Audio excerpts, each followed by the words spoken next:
Hello, everyone. I see everybody's trickling in, and it's nice to see all of you again. If you've joined us from other sessions or this is your first time joining us, welcome to Nestlé Digital 2022. I'm May.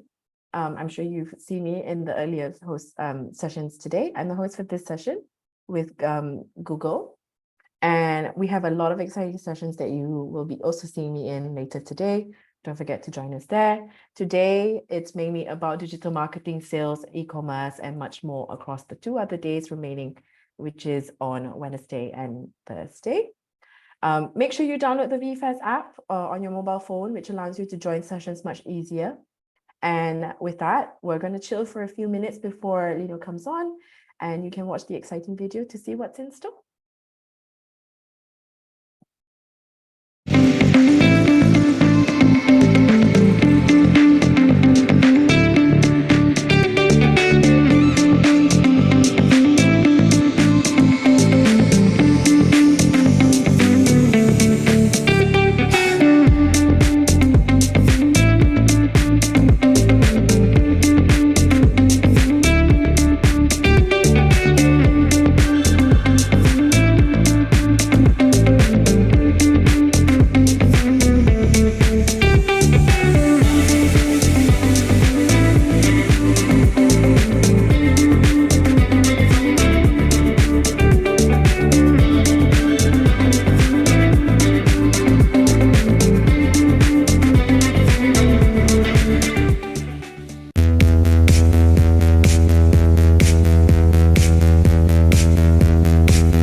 Good morning, good afternoon, and good evening.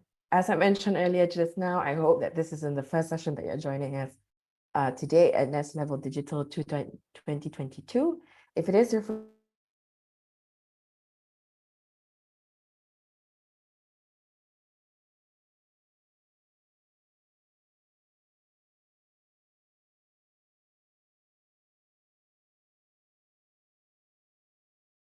flood it with spam so you can catch keep an eye on the chat box and make sure not to flood it with spam so you can catch important announcements and links on how you can engage with us at slido.com. You may see the chat box for the code to join the session. And if you have your mobile phones ready, on the side, you can scan the QR codes in the slides and see what sort of career opportunities in marketing, sales, data analytics across the Nestlé markets around the globe. Okay, let's get started with the session. I'm sure all of you are very excited. And I am very excited as well to introduce our inspiring keynote speaker, Lino Cattaruzzi, a global client partner from Google. Hi, Lino. So Hello. In February, I'm going to give a quick introduction to Lino before he takes over. In February 2002, Lino joined GCAS to lead the Eurogroup team as their global client partner, overseeing a team of dedicated to leading Google's deep engagement in some of the biggest giants in advertising, such as Nestlé, Unilever, L'Oreal, LVMH, Haleon, Volkswagen, and BMW, among the others. I'm super excited to hear from Lino and about how Google and Nestlé's partnership is enabling us, Nestlé, to make most out of Google's creative media measurement data tech capabilities to grow our business. With that, Lino, the floor is yours. Perfect. Thank you very much, May. Good morning, good evening, good afternoon to everyone, depending on where you are in the world. Listen, we're going to go into a brief session. I will try to cover some of the basics into what are we working together. I'll share a little bit about me so you get an understanding of who am I, my career choices, the source. I try to get you a glimpse into what it means to work for a large company. Then we're going to be covering what is digital transformation. Then why we're working so well between Google and Nestlé. And then at the end, we do a Q&A session. You can ask me anything you want. May will be moderating the questions. So with this, let's go and let's start. Let's go to the next slide, please. So this is just a summary of my career. But, you know, I really want you to evaluate the source, understand a little bit what is the path that you can have if you join a large company like Nestlé, and try to get you inspired. I actually took a break at a point in my career in between two companies, and I realized it was amazing for me to work in these large companies that make such a difference to a lot of people in the world. So I'm Argentinian, and I started my career in my home country, and always working in technology and internet-related businesses. I'm a computer scientist, and I remember when I started my career in 1996, you know, internet wasn't commercial in my country. That's the year it became commercial. That meant widely available for the population.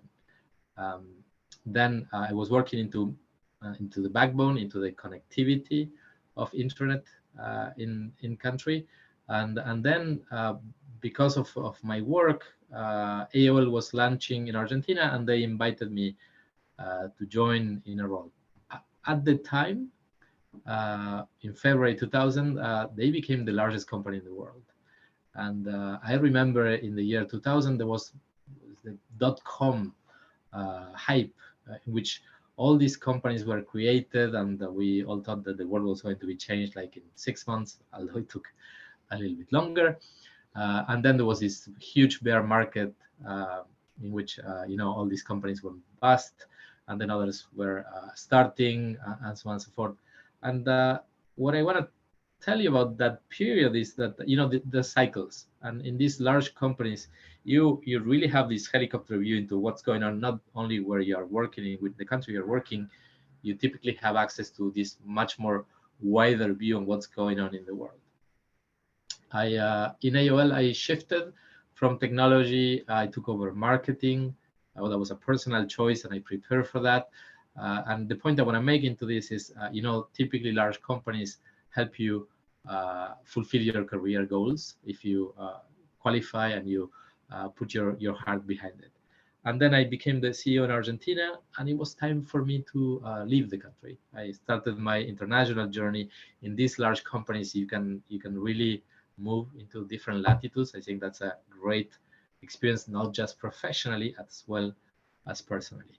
I left LATAM, I went to Spain, and I was managing AOL Latin America, although with a clear guidance into winding down the company. It was a strategic decision of winding down the company. So the company that I worked really hard to build in Argentina, we sold it, divided in pieces, and then some of the other subsidiaries. Great learning. I learned a ton. As I mentioned before, took a sabbatical year, and then that was the time in which I found out that working for these large companies was so important for me, and I chose Google to come back to work, starting working in Dublin in Ireland, was looking after the German, Austrian, and Swiss market, and that was 2008, so quite some time ago, and it was great. You know, when you join these companies, the first thing I really wanted to know is understanding how you create value. And my wife had a restaurant in Paris before I joined Google, and what I did as a first thing was creating a campaign in Google to sell the restaurant, and that was on top of the normal efforts that she had on selling the restaurant through normal real estate agents. I created a campaign that was so targeted that we actually sold the restaurant for more money that we were asking for, because we got to the right people that was looking for a restaurant in that place. And then I fell in love with the impact of the technology I was working with in Google and the power of reaching the consumer at the right time. From my role in Dublin, I moved to the US.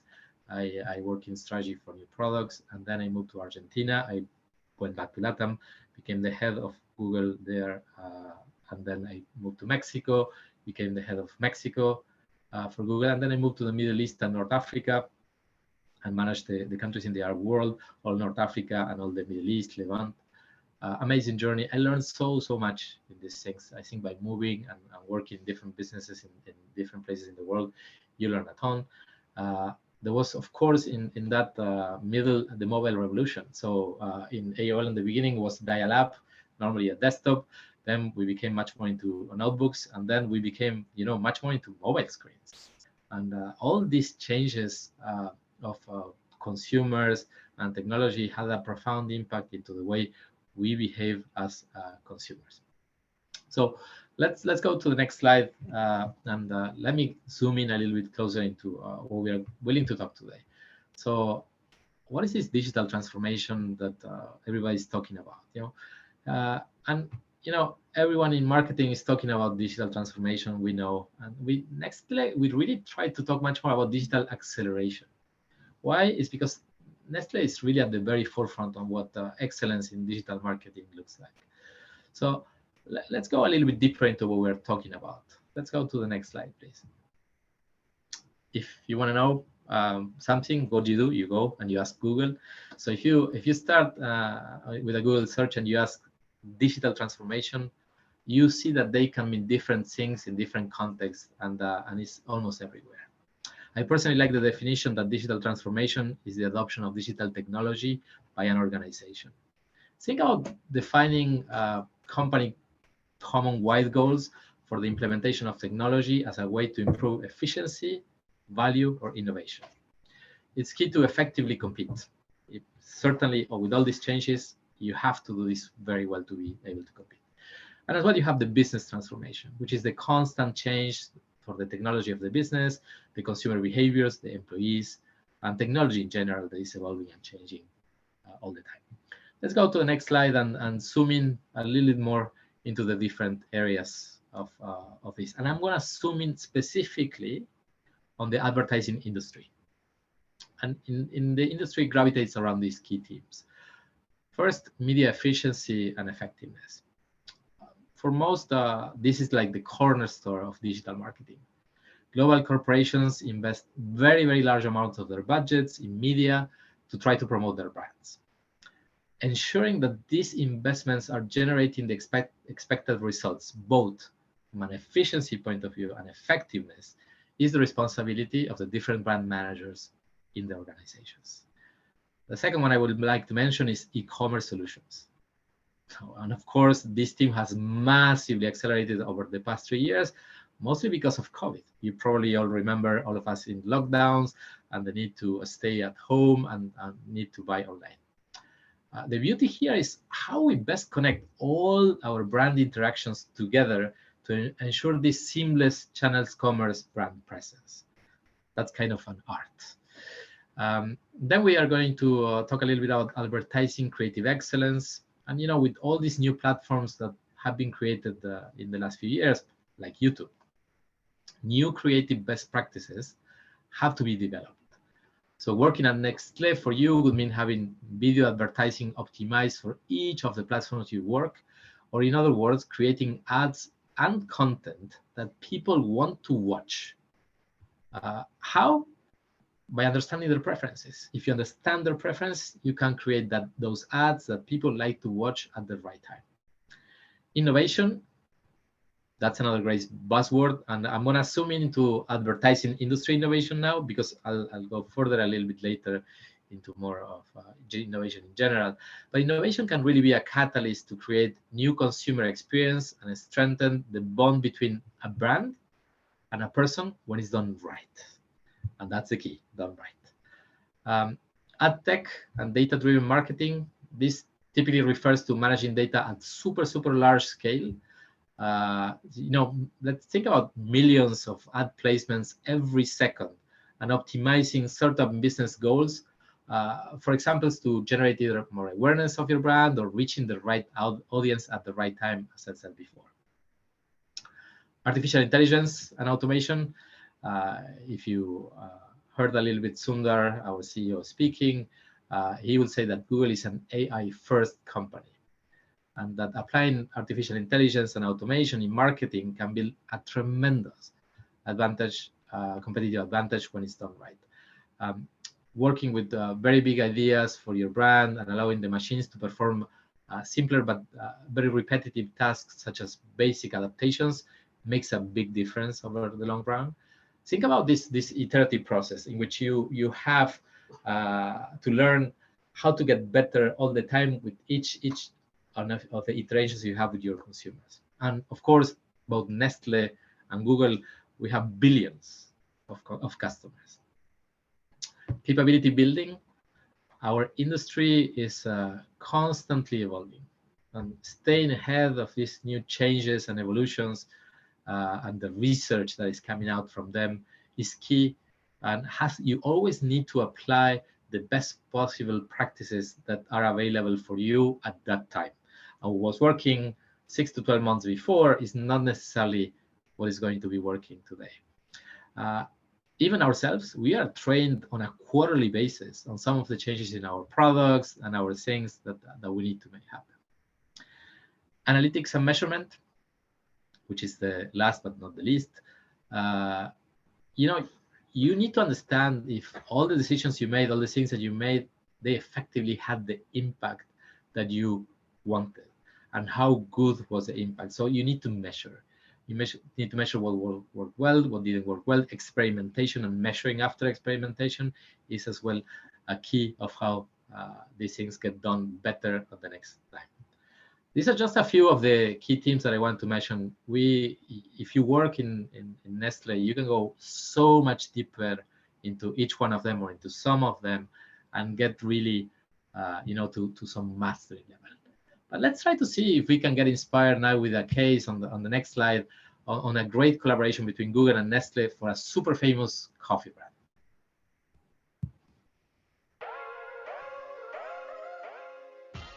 Nestlé is the world's largest, most diversified food and beverages company. One of the goals we have for our brands is what we call channel-less commerce. Consumers don't really think or care about digital touchpoints the same way we as advertisers do. They simply want to enjoy their favorite cup of coffee, and that's what we need to deliver to them, no matter where they are. Nespresso has been executing channel-less commerce across all digital touchpoints exceptionally well. we are facing continuous macroeconomic challenges and competitive pressure, which pushes us to be as agile as possible while using our budget efficiently and delivering our market goals. Google US has worked jointly with Merkle and Nespresso to develop a three-pronged approach that leverages Google's automation and data-driven formats to help Nespresso deliver against its online sales goals. The first strategy we employed was value-based bidding, which is an automated bidding strategy that allows you to prioritize your products based on their ability to deliver strong return on investment. So now in search auctions, Google automatically gives more value to Nespresso's coffee capsules, which are a higher margin product than their machines. The results were stellar for both sales growth and return on investment. The second tactic that Nespresso US employed was smart shopping campaigns, which is essentially a channel-less bidding strategy that targets users everywhere along the path to purchase, using historical intent signals of where they've been and what they've already expressed interest in. Smart shopping helped us capture qualified consumers across the Google universe during Cyber 5, a key time of the year for us. The last step to channel-less commerce was an obvious one. We wanted to leverage the strength of digital media to boost boutique traffic and offline sales. This is why we implemented local campaigns. Local campaigns is another channel-less product of Google that shows ads to users across Google Search, Maps, YouTube, and the Google Display Network, basically all of our channels, which use our algorithm to drive users to Nespresso boutiques. The results were excellent. Our local campaign ads drove strong incremental store traffic during the holiday period, and with less media spend. We're now excited to share the learnings from the US market with the rest of our teams and scale up these phenomenal results across the board. The Nespresso US approach is best in class and will help fuel our D2C growth towards our 2025 ambition, unlocking further opportunities for our brands.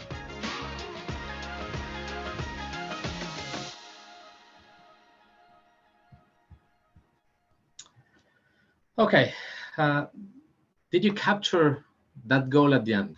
So moving online sales from 12.8% to 25% by 2025. That's doubling. And also, the goal is to be almost, not almost, 1/4 of the total group sales. I think that's amazing. This is a very inspirational case. This is a perfect example of how combining both companies, we can serve consumers in an amazing way. I'm a big coffee fan, by the way, and the massification, democratization of coffee, quality coffee, in a very simple way, it's an impressive cause. So let's there's some other examples. You can think about privacy is incredibly important for both Nestlé and us. So brands like Milo and Maggi that are partnering with Google to organize existing data on Google Analytics to leverage solutions like Google's audience modeling. That would be another example. We do this at scale, even using a small set of first-party data that allows you to reach new audiences in places like in YouTube, where they are spending more and more time, your consumers, and especially this applies to the new generation. So we can go large into several examples across the different brands, but I think with this you get a sense into some of the proper business challenges that both companies working together can solve and strive to get done. Let's go to the next slide. So why does Nestlé plus Google work well together? Of course, we have a number of things that are in common, and but I would like to use an analogy or a metaphor on this, which is the bikers. When there's a large group of bikers and they ride together, they can go further and they can go faster. And of course, this is not a race. We're not competing. We're going together.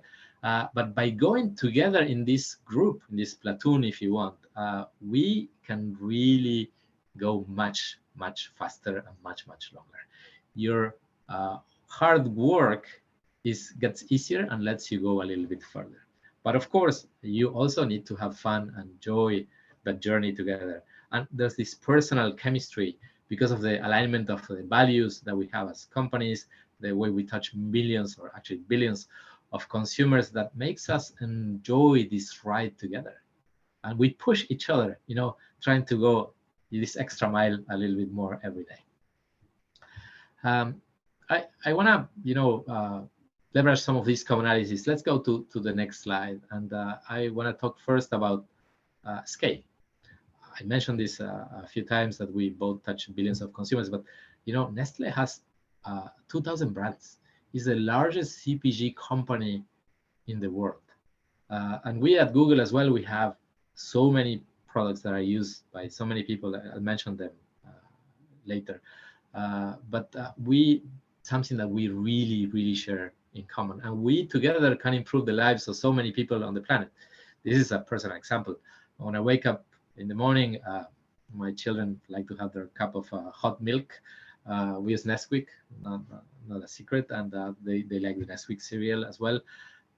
I check my email and my calendar and all this on my Android phone. So in this, in the first 20 minutes of my day or 30 minutes of my day, I use both Nestlé and Google. And I think that applies to so many people in the world. What we do has this incredible impact into this large number of people. The second thing is innovation and entrepreneurship. And if you remember before, when I was much more into the advertising industry, I said that I was going to deep dive a little bit more into innovation. And we could spend a lot of time talking about innovation, but Nestlé and Google, we do share the same spirit in terms of innovation and how we support innovators. There's no surprise that both companies have a lot of programs to promote entrepreneurship, innovation, and new businesses. So Nestlé recently announced the Nestlé Youth Entrepreneurship Platform. And if you don't know the platform, please go online and look for it. It's amazing. This is about empowering young innovators to shape the future of key categories. So truly very inspirational. As well as I mentioned, the Nespresso and Coffee Revolution, a product that really extended this specialty coffee or more sophisticated coffee, simplified with an amazing simple routine that you can have in almost every house. And of course, in Google, we have similar products and similar approaches. So we have the Google for Startups Accelerator. Typically, through a selection process, we choose a number of startups in which we, through a number of techniques, which includes mentorship and coaching, and we provide them with technology solutions. We accelerate them because we believe that, this creates a lot of economic value and empowers companies and people to, go further, faster together. And the last one is build for the future. So many angles here that we can look at this, but the one I would like to mention is much more about sustainability and the responsibility that we large companies do have to build a better future for the next generations. And these items and themes are paramount when we talk about both companies. So food and agriculture, carbon footprint, just to name a few of the things that we typically work. Nestlé, responsible sourcing of primary products. We like how we can help consumers choose the most green solutions. For instance, in Google Maps, you can choose the most, we will default it to the most ecological route when you ask for guidance. All these things very aligned. We try to build for the future as large companies. Let's go to the next slide. An example on how we bring all this together on our Google side, we have these products that touch more than 1 billion people in the world. There are 9. I mentioned, I think you do know them all, but I mentioned them very quickly. So you have Gmail, you have Google Search, you have Android, you have Photos, one of my favorites. You have Chrome, you have Maps, you have Play, you have Drive, and you have YouTube. You will hear from the products on the side of Nestlé in the upcoming session. So I obviously will let them do that rather than do this myself. But for sure, they, as I mentioned, they have more than 2,000 brands. They touch billions of consumers as well. So we really are equals driving this bikers platoon together to go further faster. And let's go to the next slide. And I'm getting to my closing. Do I have any advice for you? And of course, prepare your questions in the next session. So in a few minutes. Of course I do. So I can give you the advice based on my experience. I worked for large companies all my life, and I took a break in a sabbatical year in which I profoundly went down into understanding what was important to me, why, I just think that I learned so much in these companies. I think the talent and the people you find in these companies is amazing. The foundations of your skills and how much they invest in the talent they hire and how they equip them to be better professionals and better people as well. I think it's amazing. My advice is find your true north. Don't follow someone else. Understand what is really important for you. Understand the values of the organizations you would like to work for and the impact you can have in that work. And with this, it's going to be much easier for you to decide what are the things you need to do and where you want to take your career. Although I did not work at Nestlé in my journey, and I'm not pitching for them to hire me at this point. I think it's an amazing company. All the interactions, all the people I know, and you know, the principles, the values they have, the quality of their work, how they think about, you know, how they bring the future closer. I think that's amazing. I think it's an amazing company that you should absolutely consider. But anchor this into you and what you would like to do. So with this, I would like to go to the next slide by thanking you. And really move into the Q&A sessions. I get a lot of energy trying to answer any potential questions that you may have. Thank you so much, Lino. That was so interesting to know that our partnership goes, you know, so deep and beyond. And also thank you so much for saying all the wonderful things about Nestlé. I would disagree, Lino, if you ever do want to have a career change, I'm pretty sure Nestlé is more than happy to have you. We do have some pretty nice questions that I will read out to you. So give me a second. Let me just get them onto my screen. So we have somebody who asked, I guess we'll start about careers since you closed that with talking about careers a little bit. How can a person stand out in, you know, the field of media advertising? I'm assuming this person is probably somebody who wants to go into it. They're saying, is there any certifications that you suggest or any sort of work experience that, you know, you suggest for them to do if they're looking to get into a career similar to like yours? So I'll divide this into two. First, how can you stand out? And then I'll talk a little bit about certifications. So how do you stand out? I'm going to be very blunt into my answer. And when I was in the early part of my career, by the time I was single, didn't have children, now I'm married, I have 3 children. So it was a different time. I really worked really, really hard. And to me, that was a huge enabler to stand out. And it is a personal choice. It should not be something that you are required to do by your employer, much more something that you really want to do. And you don't only do this because you want to stand out, you do this as well because you really like what you do. And because if you believe in the impact of what you do, that helps. The second point that I would like to share is it's impossible to know everything very well. Choose and prioritize carefully in which domains you can be or you want to be an absolute expert. Okay, we cannot be experts on every subject. Choose the 2, 3, 4 that you super prioritize as the areas in which you will be an authority, or you will bring that path to become an authority over the years, because it might take a lot of time. On the certifications, I'm going to point about the Google certifications, of course. So you do have a number of certifications that we offer. Just Google the certifications that we have available that goes into the advertising, ad tech certifications to cloud certifications. I think that's a great starting point. I also, being very honest, say, listen, I personally love our products. I think they are the best. But understand which are the different industry certifications that will enable you to perform your job better. It's very easy starting in Google and doing some search to get into those in more detail. That's really sound advice. You know, I like what you said at the beginning, where you said that, you know, working hard is not necessarily that's just expected of you. It's because you do feel the passion, right? Because that's what really drives us to be the best at what we do. So yeah. Thank you.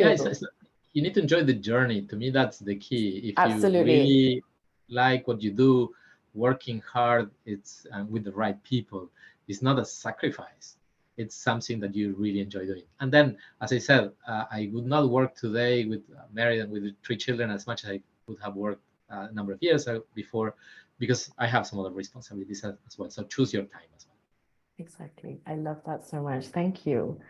Moving on, I think the next question is, what are the key trends that you think will follow along with this whole digital transformation moving forward from 2022? So understanding, now that we have things like the metaverse, cookieless trends and stuff like that, what do you think is going to follow?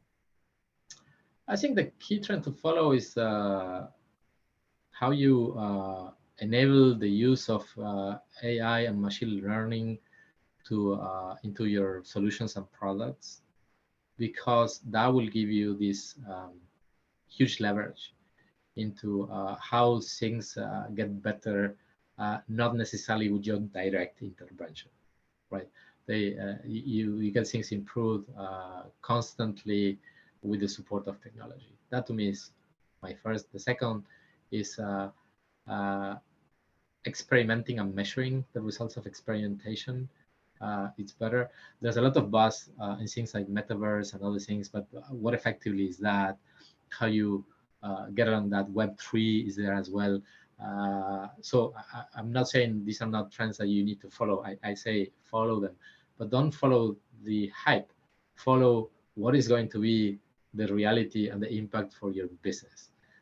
So understand how you put this down to earth, understand how you're going to measure that.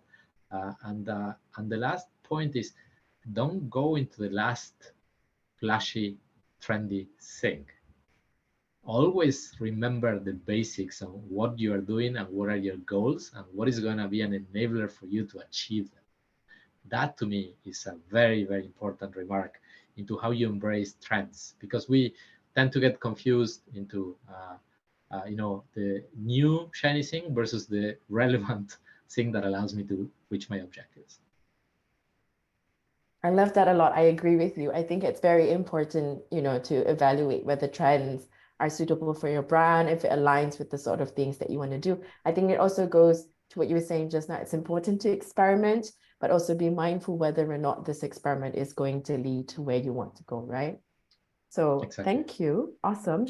The next one is that when is the optimal time for partnerships when using others as a unicorn or digital media to make sure that the optimization becomes to grow? I'm assuming this person's question. I'm not very clear what this person's asking. I think they're asking how long should we partner with someone to ensure that we get the growth that we're hoping to get, I'm assuming. So how long and when? I think let's answer both. Mm-hmm.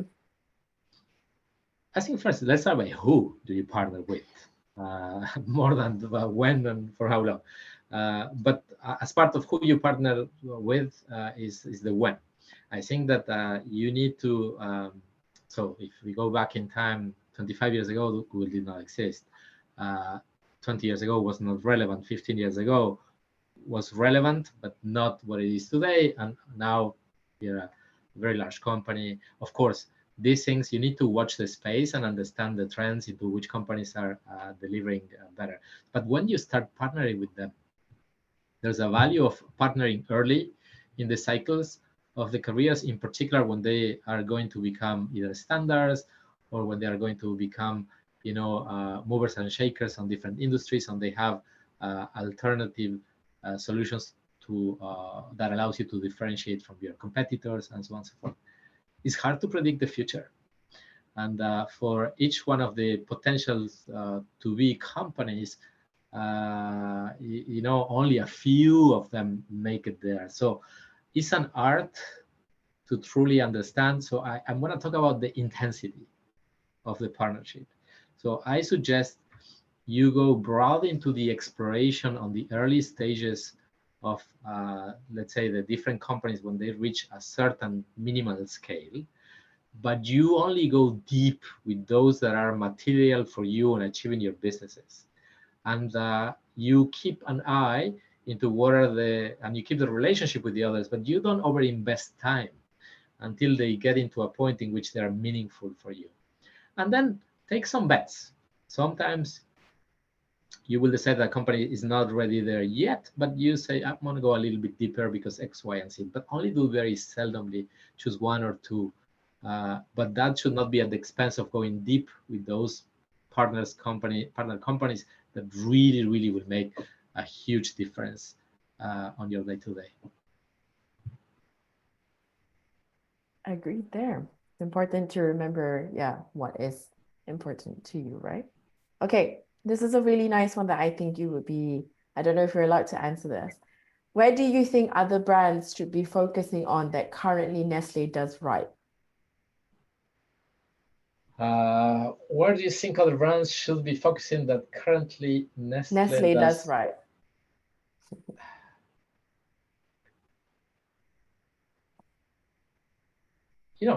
We just shared the example of Nespresso and how data was used and the goal at the end. That's brave.